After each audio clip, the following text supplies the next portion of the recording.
Hello and welcome along to another episode from this FM19 story, part of The Furniture with me, Daniel. It's Season 1, Episode 3, and today we play a big clash near the top of the table as Torquay play at home to Woking.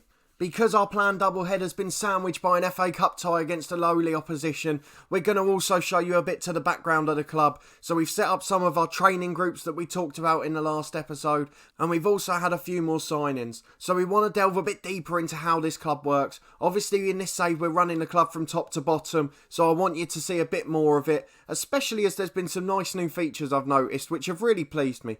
So I'm going to share those with you as well in case you haven't seen them in your saves. So before we look at anything, the first of those is Asa Hall. Asa Hall is a player I was really looking forward to having in the team at the start of this save. He's a player I knew from the Luton Town days about a decade ago and was a really good player for us. And I was hoping he could be a good leader at the club as a fairly professional player, and he'd be a key man in training groups. But unfortunately he's picked up a very serious injury. He'd just come back from one at the start of the season but then got injured in his second game back, and he's now going to be out for 7 to 8 months, which is now down to 4 to 7 as it's been another month or 6 weeks since. But the cool feature that came out of this is there was an instant message in my inbox, and it was from my chief scout to say, this player's out injured and I recommend we sign this player as a replacement, who was available, and we were able to get in, and he was actually probably slightly better than Asa Hall. So that's a feature I've never seen before and one that I really thought was quite handy, especially because of the calibre of player I was offered. And even though this is entirely separate from our head coach series, it's going to show you just how much harder the head coach is, because you can see the difference now. We're still only working on players from scout reports and players that are brought up naturally. We don't go and use the player search screen or anything, but because we're in control of transfers, we can actually do something once those scout reports come in. And as a result, you'll see that I've been taking action a lot more quickly than our director of football and head coach at Hemel Hempstead. If you haven't caught up with that series yet, click in the eye above to check out all 3 episodes so far. But let's go and look at our signings since the last episode. That's the important bit, and then we'll go and look at our results as well. You can see the hero from the last episode with his 20-minute hat-trick. His loan's about to expire and we're trying to get him for another 3 months. That will take him up to the end of December when his contract expires at Charlton, and hopefully then we'll be able to get him on a free. But at the moment his agent still comes up with a message to say he's not particularly interested, so I'm a little bit worried. But let's look at the ones that are over the line since then. You can see there's a few more. Milan Butterfield is the one that was pending when we were in the last episode. He has come in now. He's a 3.5 star player with 4.5 star potential at the age of 20. He's going to be a Bermudan international at some point, I have no doubt. He's made 7 starts for us already and you can see he's doing rather well. So we'll see him feature in our review in a minute. But also we have Brad Walker on loan from Crewe. This was probably the other player alongside Butterfield that we needed. So he's a centre midfielder who can also cover at centre half. He's 3.5 star ability with 5 star potential. And he's absolutely brilliant. He's versatile, he's good in so many positions. And he has so many good attributes. He's going to be a player that's going to be very useful for us this season. And we're delighted to have him here without paying any of his wages as well. Next along the line is a backup striker. One of our backups, Brett Williams, was having a complaint, so we got this guy in. He's a 19-year-old, 3.5 star striker with 5 star potential. But that's not the most important bit here. Just look at his roles and duties. There are 5 positions where he's absolutely natural, 100% trained, and they include pressing forward and advance forward that we play with. And if we ever wanted to change our formation or change our shape slightly, or even the style of play, the other 3 are those that would be my go-tos, and the ones that I don't really use are the ones that he's not very good at. So he is almost the perfect striker for me, and he's here till the end of the season just in case Kennedy can't stay. And last but not least is the man that we were recommended to bring in by our chief scout to replace Asa Hall, Ryan Donaldson, who used to play for Cambridge. As a Luton fan, he was a player I didn't enjoy much because he had quite a bit of success in a few games against us back in the conference days. I don't know where his career stats have gone, so we'll just put them back there. You can see he's played for Hartlepool, Plymouth, Cambridge, and then before that a few clubs down in the lower league, as well as Newcastle as well. So a fairly good player. 3 star ability, 4 star potential, a natural on the right wing and a natural in central midfield. A very versatile player and someone who's going to get a few games this season again. And although they've not all been here for the whole time, let's go and look at how things have been going since that first game. You may have noticed from the home screen that we're the only team in the league that's still unbeaten. We might not be top of the league and we might not have had a perfect run of wins, but we are still unbeaten, and that's a key thing for me. If you don't lose games, you can't lose your morale. So after that Chelmsford game in the last episode, we won 3-0 at home to Bath in midweek. Again, Kennedy got a goal with a couple of other scorers, including Butterfield on his debut. We then got the same result at home to East Thurrock, who are going to struggle this season. Again, Kennedy got the early goal, and Keating got himself on the score sheet as well for the first time this season. Before we went away to Oxford City and got a draw, the centre-half Sendles White getting his second of the year, before a narrow win at Slough Town. It was Brad Walker getting his first goal for the club and Jamie Reid with his first of the season before a 3-1 comfortable home win against Hampton and Richmond. We didn't actually play very well in this game and arguably got outplayed, but Kennedy again got a goal, as did his strike partner, and Andre Wright scored an absolute screamer. Before a 1-0 win away to Gloucester, Kennedy the key man and got another 3 points on the board for us. Hemel Hempstead Town 2-0 at home, Kennedy and Keating again, a deadly duo up front we've got there. And then an absolute whirlwind game against Chippenham. We were 2-0 down in this game and won it 5-2. We were only 3-2 up going into stoppage time before a Keating brace. But again, it was Kennedy with 2 to be an absolute star for us. Before a disappointing drawing on our league game against Hungerford. We never looked like scoring and neither did Hungerford. It was a terrible game and thankfully that one wasn't on camera. We then almost had a scare against Taunton in the FA Cup. A penalty early on put us behind, but again Kennedy came to the rescue with 2 goals. I almost thought about dropping him, but I'm very glad I didn't, as he was the only reason we won that game. And that leads us quite nicely into this Woking game. I'm not entirely confident for it because we are starting to show signs of fragility, particularly at the back in the last few games. But fortunately we've got a good side and hopefully we'll be able to see ourselves through it. And just in case his loan doesn't renew, this will be Kennedy's last game. So we do have to be careful, just in case we don't see him again, that he gets the perfect send-off for the club. If we look at his stats overall quickly, he's played in all 10 league games from the start. He's got 10 goals and an assist as well, and he got 2 in that one FA Cup game. So 12 in 11 starts is not a bad rate at all. He's been a brilliant signing and hopefully he'll be here for a bit longer. But the other thing we mentioned was training groups, so if we go and have a look at our training, in the last episode we put a lot of focus into our individual training and how we'd set people up, particularly ones like Banton to work on becoming a right winger, and Carl Stewart who we were trying to train as a deep line playmaker. I actually had to take him off because he'd been complaining about his intensity, but I think now a month or so past we're going to go for it again and see if we can get him back into the shape of it. And if we get a bit of a revolt again, hopefully we'll be able to deal with it now. We have got a couple of trialists in at the moment. Galbraith's turned out to be rubbish. Stephen Smith's got a bit of interest from League 2 clubs. And he looks okay, so we're just going to see how he gets on. He's arguably better than Dixon according to our scouts. So he's someone we do have to watch out for. We've also got Sean McAllister on trial. But again, with the couple we've bought in already, I think we'll be able to give him a pass. Especially as he's in his 30s now. But his professional attitude's something that attracts us as well. So if we do need a signing, he might be the one. And we've got another couple of weeks in case we get an injury as well. So let's look at the mentoring groups. We've got 3 set up at the moment. We asked our assistant for a bit of advice and then we've manually customised them slightly. So we've got Ryan Dixon in the first group, who's a fairly professional player, and then a lot of balanced players working under him. So we've got one of the loanees, Walker, who was a good trainer, so I thought I'd set a good example, and then 3 of the other young lads who need improvement.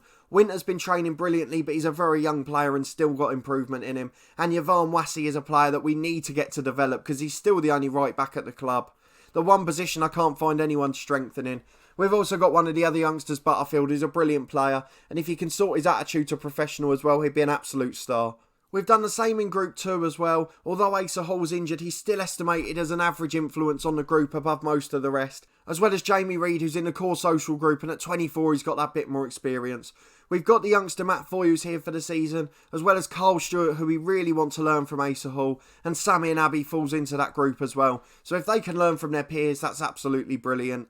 And then in Group 3, we've got a little bit of a mix as well. An average influence from Brett Williams, one of our experienced players. He's okay, and he's got young Kennedy working with him, who's been training brilliantly. And then alongside them, we've got Balling and Keating, 2 attacking players with still a little bit of development left in them. We were going to add one of our 16-year-olds in here, but I don't think I've got him in the first team anymore. So I can't do that at the minute, but I will do that after this game. If we go and have a look at him, he's one player we didn't mention at the start, but he's an absolute star at this age. His name's Olaf Kozella, I think that's pronounced. He's only 1.5 star ability, but he's 4.5 star potential. But unfortunately, he doesn't work very hard. He hasn't got much stamina and his determination's dropping, which is why I was trying to get him into a group. But his training rating's in the 9s, and the assistant manager's giving him plenty of praise for the way he's training. So we're going to keep a close eye on him. We had him on the bench for the FA Cup tie, and we'll do the same next week in the following one.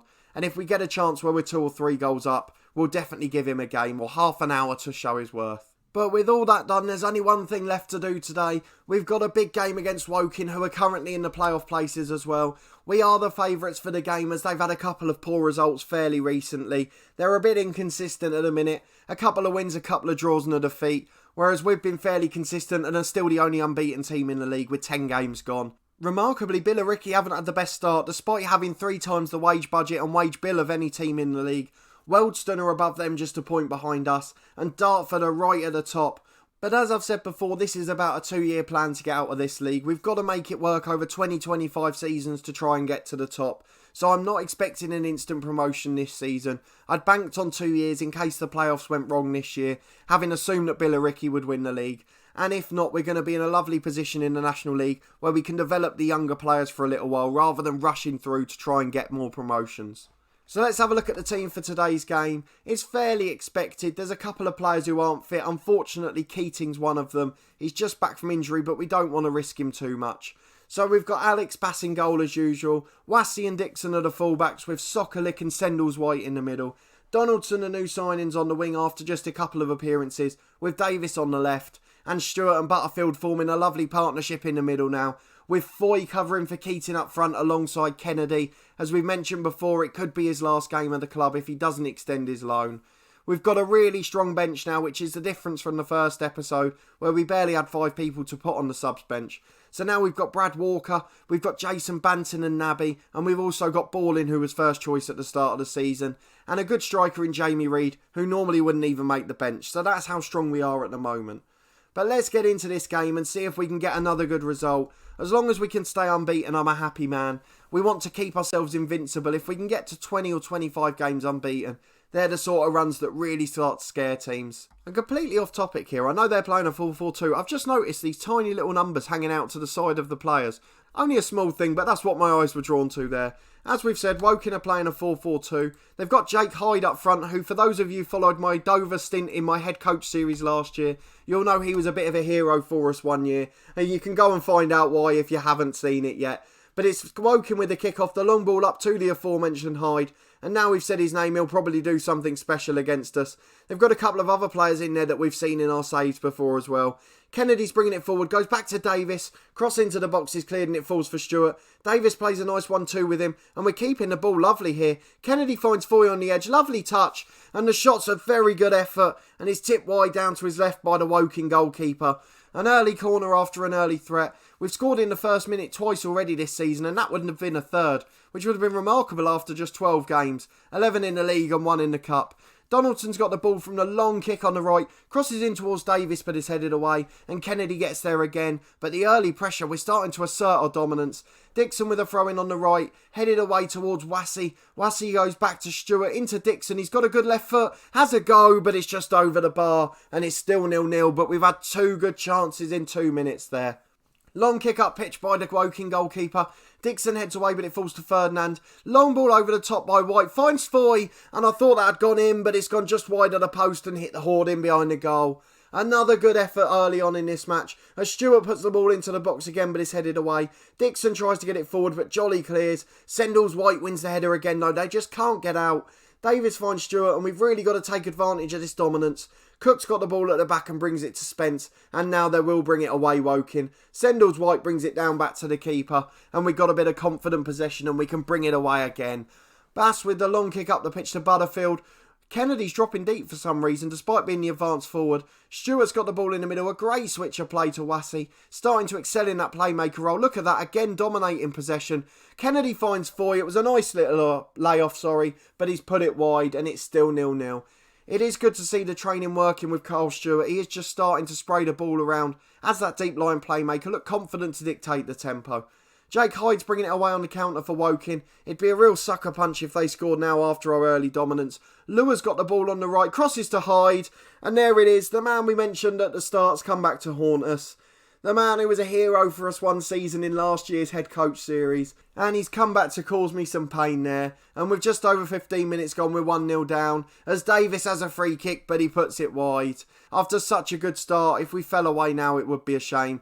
Dixon throws it into Kennedy. Stewart has the shot, which is tipped away, and it's going out for a throw-in. At least the pattern of the game hasn't changed, but look at those stats. 7 shots to 1, they're 1-0 up.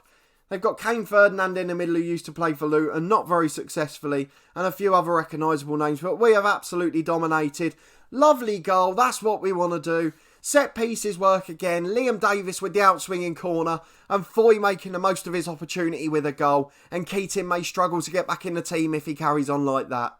Corner for Woking from the right hand side, Casey to the back post, it's completely overhit at the back post, but unfortunately they've still got the ball, they've headed it in but Davis heads away, and now Kennedy over halfway to Foy. Foy's bringing it forward down the right hand side, there's plenty of men on the counter attack, Foy's going to deliver it, there's 3 in there, Donaldson first, Ferdinand heads away, Donaldson again in the box but he shoots, it was a bit selfish really and he's put it high and wide, and it's still 1-1 despite our complete and utter dominance of this game.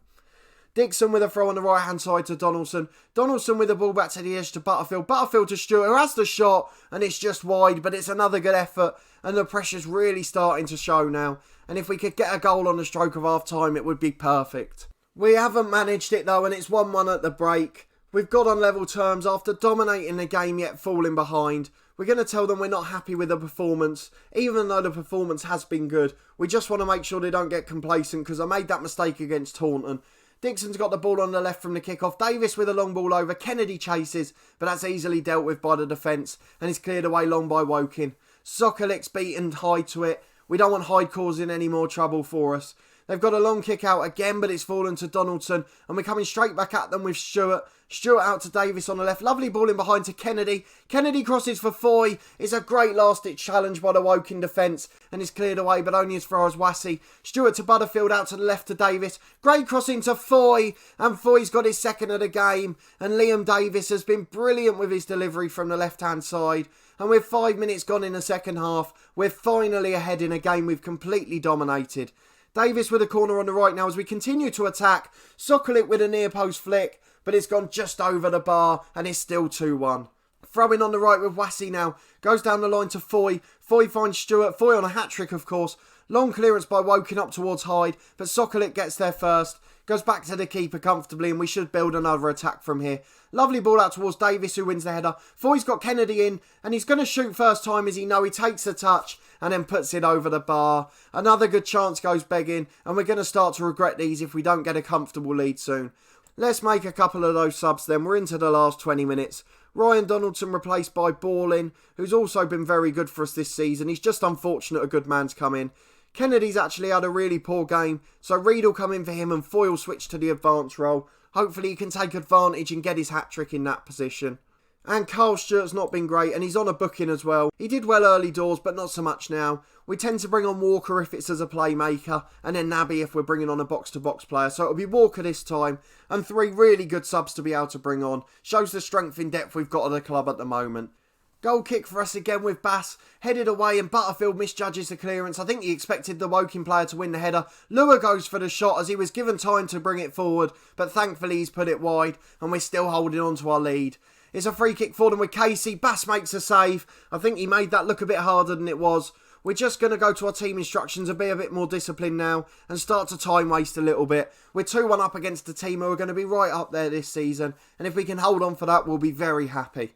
Jake Hyde's been taken off for the last few minutes as we're into the 3 minutes of stoppage time. Long clearance is headed away by Woking. Woods tried to hit it over the top which Dixon heads away. Davis bringing it forward. If we could nick a third that would just relieve all the pressure. Reed gets it wide to Ballin, the 2 subs combining. Tries to go down the line for Reed again. I'm amazed he's got there. Fair play to the lad. And he wins the throw-in. That's brilliant. And we're now going to go to full time wasting mode. Let's get it as frequent as we can possibly do it. And get back into the game for the last 2.5 minutes of stoppage time. Dixon with the throw-in finds Wassey. Wassey just hoofs it up towards the centre area of the box. It's made absolutely no difference. Wheeler's bringing it away. It's really not a very good clever ball by Wassey and the game management's poor there. The cross is in towards Lua and Wassey recovers his error by heading away. Collier with the throw on the right as the pressure's not over though. Wheeler's got in behind on the right hand side. Crosses towards Wood and thankfully he's headed it straight at Bass. We're going to pause again. We're going to go from balance to defensive. It is all about hanging on now. As Woking, look how high they're pressing that front 3. Long ball up towards Davis who wins it again but Collier recovers. And Lua's going to try and get it in behind to Wheeler. He's made it and Wheeler's put it over. That was a good chance. And for the last 30 seconds we need this to just be held here. Bass needs to time waste. That's not time wasting. You only took 5 seconds. Foy loses out in the air but Sendles White wins it. Walker to Butterfield to Reed. Reed gets it out to Balling. Good ball, we've won the header, but it's going absolutely nowhere and Woking will bring it away. But the whistle's gone. We've managed to hang on for the 3 points. We were completely dominant for the majority of the game despite going behind. One of our former heroes on the channel, Jake Hyde, was the man who put us in danger. But a really good performance bar that last 10 minutes where we just had to hang on with our nerves. And we've got 3 more points on the board to lead us towards this promotion charge. One thing's very certain, we're not going to be struggling to get in the playoffs this year. We're 12 points clear of that already. We've got a 4-point gap behind us now to Billericay, who won, and Wealdstone, who lost away at East Thurrock. But Dartford are still leading the pack with a late 1-0 win against Western-super-Mare, who are also overperforming this season. Let's have a quick look at what they've said about the game. Torquay in control is a perfect synopsis. We were really good and really comfortable bar the last 10 minutes. Foy came into the team and has given Keating a real battle to get back in. And the button's back there to praise the player. I'm delighted about that. The last episode I recorded was before the 19.02 patch that just came out. It's only just been out today as I'm recording this. And that's back there, which is a really great thing. So well done, good work by Sports Interactive. We've got a heads up about Reed. I bet he's complaining about football. He's not. I was sure that was going to be first team football, but it's about transfer speculation. Now, this is something that's a bit weird. He's already at the club and he's already keeping him out of the team. I guess because we're extending it, he is right to be worried. But we're going to discuss the issue with him. Let's see if we can get anything out of this. I haven't had one of these go successfully yet. I've said that everyone will get their chance to impress, but he's not happy with that. And he's going to be the first player in my dressing room revolt if we go to our dynamics. In fact, he's not. Asa Hall did before, and so has Brett Williams, who's on his way out. But nothing to worry about really. The managerial support's still fairly good, and the dressing room atmosphere's still improving. It's just the match cohesion that's not quite come together yet, and imagine how good we'll be once the players know how to play the system. Let's go back to that last message, just to tell us that the offer's been accepted for Kennedy. Let's go and have a look at our schedule quickly. We'll try and plan for when we're next going to be back. Obviously, it does depend on whether we get to the FA Cup first round and get a big tie, but that looks like a mouth-watering doubleheader at the start of November. The teams we're sandwiching in the league at the moment, leaders Dartford away after a home game against third place Billericay, although that Dartford game does fall on FA Cup first round day, so we could be playing an FA Cup game instead, just as we said in the last episode. But that will be all for this one. If you did enjoy it, please put a thumbs up on the video. Subscribe to the channel for daily Football Manager content from this save part of the furniture and our other FM19 story, The Head Coach. Let me know in the comments how you're getting on in your save. And be honest, do you think I've got a chance at promotion this season? A massive thanks for watching as always, and we'll see you next time.